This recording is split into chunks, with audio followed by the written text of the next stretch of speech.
My friend's parents are blaming me for their daughter's death and have banned me from her funeral, while her ex, the real reason behind her pain, is comforting them. So Rosie, 22F, and I, 22F, grew up together since kindergarten in a conservative area, and she has pretty conservative parents. Rosie was very introverted when I met her. It took weeks for her to talk to me in a normal volume. In contrast, I was a very loud and outspoken child, and over the years it rubbed off on her. Her parents are very nice people and have never said it to my face, but I know they thought and think I'm a bad influence on her. We were in the same school until we were around 14, when she moved away and we lost contact for a while. Neither of us had smartphones back then. We would email every month or so, but she had very limited computer time as well. When we were 18, we got into the same college and reconnected, although we don't see each other often because her studies are very demanding. We weren't as close as before, but we still talked a couple of times a month. I still considered her an important friend. 2 years ago, she got her first boyfriend, Darius, and it was obvious she had never been happier. I had never met him in person but have only heard good things from her. Her family knows about him and approves of their relationship. But around 2 months ago, she found out that he had been secretly filming their intimate activities and posting it on adult sites. He did not censor her face, and he had amassed a significant number of followers from these videos. She was mortified and heartbroken but did not want any of their mutual friends knowing, for fear that people in real life could potentially search and see those videos. Since their social circles are very intertwined, she had no one to confide in, and I was one of the few people who knew. She stressed that her parents could not find out. They were under the assumption that both her and Darius were Christians and were saving themselves for marriage, and if they did, they would likely cut her off financially. Her mutual friends with Darius did not know what happened, just that she dumped him and it didn't work out. She was very depressed and suicidal afterwards, and having dealt with depression and suicidal thoughts myself, I took her out almost daily to check on her, and so that she could have someone to vent to. Her other friends noticed she was down, but she attributed it to dealing with the breakup and the stress of impending exams. I don't know what the exams are supposed to be called in English, but it's something like the bar exam for lawyers. It's a big deal. The day she died, I went to pick her up from her dorm for dinner, but she didn't answer her phone or the door. She lives in a single room. I don't want to go into the details, but I was the one who found her. She didn't even leave a note. I had to call her parents and tell them about it. When they came, her mom started shouting that I was a bad influence, that I gave her depression, and implied that I drove her to unalive herself. I heard through the grapevine that Darius told her parents they were only on a break and were working things out, and he has been comforting her parents and helping organize her funeral and memorial. I am disgusted. I want to tell her parents, but I don't want to tarnish Rosie's memory. I also don't think her parents will believe me. I am not invited to her funeral and I am wondering if I should go anyways. I want to see her one last time, but I'm afraid I might cause a scene if I go. I also haven't cried once since the incident. I think I may still be in shock. I am waiting for the grief to hit me, but it still hasn't yet. I feel like I'm supposed to be traumatized, but all I feel is numb. I don't know if this is the right sub for this, but I'm looking for advice on whether to go to the funeral, whether to approach her parents or confront Darius, and if so, how, and I guess just how to navigate this whole situation emotionally. I know Reddit is the first to suggest therapy. I'm on it.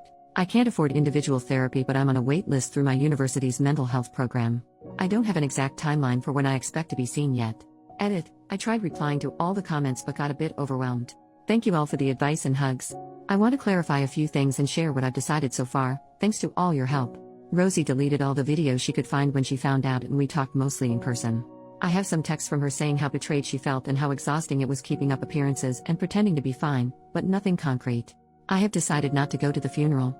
I want to respect her parents' wishes, and it probably wouldn't end well anyways. I'm working on finding out who else Rosie told. She said she only told 2 other high school friends. I did some Instagram sleuthing and I believe I found one of them. I sent a message asking to talk about Rosie, but she hasn't responded yet. After the funeral, I want to tell Rosie's parents part of the truth so they can have some closure and kick Darius out of their lives. I want to punch his face in, seriously. I hope to enlist the help of Rosie's other friends who have more credibility with her parents. So far, I'm thinking of telling them that Darius filmed her in the shower without her consent and posted them. That way it's 90% the truth, and I wouldn't have to reveal that they were ever intimate. I will leave the decision to pursue things legally up to them. I will still try to reply to comments, but I need a small break for now. Talking about this is pretty mentally draining. Thank you all again. Update. 1 month later. Hey, just wanted to write down my thoughts and update anyone who was wondering about how things went after Rosie's funeral. Some info that is relevant to this update. Rosie and I grew up in religious families but both deconverted around high school. She wasn't religious for the duration of her relationship with Darius, but her parents believed she was still Christian. I know firsthand how damaging purity culture can be, and that was why Rosie did not want people, and her parents in particular, finding out about her having been intimate, even if it seems normal for most college students. Also, I said in my last post I was very loud as a child. That was true. I was feisty and kinda obnoxious. But my personality did a full 180 in high school when I got diagnosed with depression and anxiety. Now I am introverted and do not have many close friends. Now on to the update. I reached out to Rosie's high school friend Maggie, who I believe she also confided in about the Darius incident. Rosie had also told Sophie, another high school friend. The three of us swapped stories and ended up reaching out to Gwen, Rosie's best friend in college. Gwen was doing an exchange program overseas at the time of Rosie's death, and she had no idea all this had been going on. Rosie had been telling her everything was fine and that she broke up with Darius but didn't want to talk about it and that it was mutual. We decided to tell Rosie's parents an abridged version of the truth. We told them she was filmed in the shower, instead of during lovemaking, because we felt that where we go from here is ultimately their decision and we shouldn't make it for them. Gwen is on good terms with her parents and met with them to tell them in person. Thankfully, they believed her right away.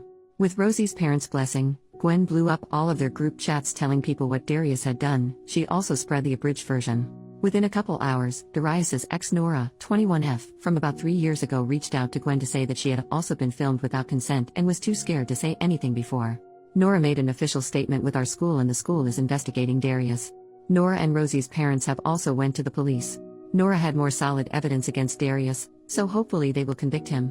Unfortunately, this meant we had to come clean about what Darius had actually filmed.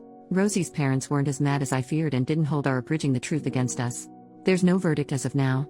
The legal system works surprisingly slowly, and personally, I suspect Darius will get at most a slap on the wrist because his parents are well off and well connected. On the bright side, his social reputation is completely ruined. Most people trusted Gwen and Nora's statements and gave Darius hell.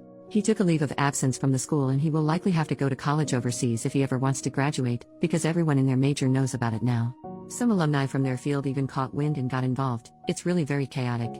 I've asked Gwen not to involve me in any of this, besides giving the police any evidence I have and maybe being called to witness, of course, because my mental health has taken a huge hit from all of this and I don't have the energy to keep up with all the details. I have asked her to give me any significant updates though. Personally, I'm doing as well as one can after all this. Which is to say I'm struggling, but hanging in there, and depressed but not suicidal. Thank you for all your condolences in the last post. A few short personal updates from me. Rosie's parents, after Gwen told them, they reached out to me and asked to apologize in person. I didn't want to see them so we agreed to a phone call instead. They apologized profusely for lashing out at me. I forgave them. They didn't know what was going on. I was hurt but they had just lost their daughter and were understandably very emotional.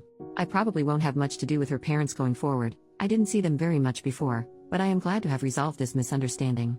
The funeral and memorial. Gwen was not able to sit down with Rosie's parents until after the funeral. She also had to miss it because she was still overseas at the time. We waited until she came back, so sadly I missed it.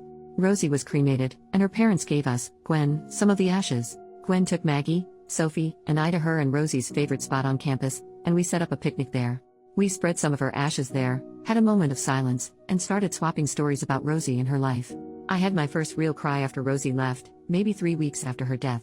It was very cathartic and hopefully the first step to healing. Therapy. I told my parents about everything and they helped me find a therapist with a shorter wait list than the ones in school. I did an intake session, and I can expect to be seen in as little as 2 weeks with a therapist that specializes in grief counseling. In the meantime, I went to some support groups with Maggie, Sophie, and Gwen. I personally don't think it worked for me, because every time I talk about it it's like reliving the whole experience for me, so I will stick to therapy. Sophie and Maggie are still going to sessions. What next? My semester is almost over so I'm trying to tough it out until then. I've told professors in my department about Rosie, they've heard about what happened, and they've been really kind and I've been given extensions on most of the work I missed. I'm not sure if I will be going back to school next semester or if I'm taking a break to recover mentally from all this. Maggie, Sophie, Gwen, and I have bonded over the shared trauma. Rosie had a pretty consistent taste in friends, lol. We will be keeping in touch and leaning on each other. That's about it from me. Thank you if you've read this far. Typing this out helped.